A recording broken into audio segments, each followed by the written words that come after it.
The freelancer export is now touching $900 million. They are almost going to cross $1 billion. अब इनको हमने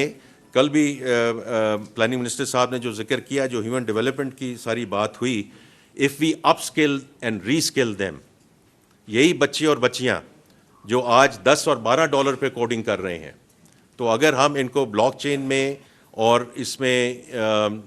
AI lead इन चीज़ों पे हम इनको अपस्किल और रीस्किल कर दें, और लम्स में इस वक्त एक ब्लॉकचेन का सेंटर ऑफ एक्सीलेंस बन चुका है, अगर हम इन कर दें, they can start coding at $50 to $250 per hour.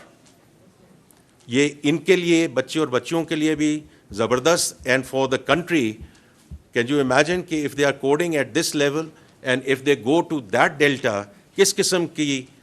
इसमें इंक्रीज़ आ सकती है. बस ये मैं सिर्फ जिक्र करूँगा कि ये ओवरऑल एक्सटर्नल अकाउंट की बात थी. इस वक्त $17.1 अरब है हमारा जो रिज़र्व सिचुएशन है,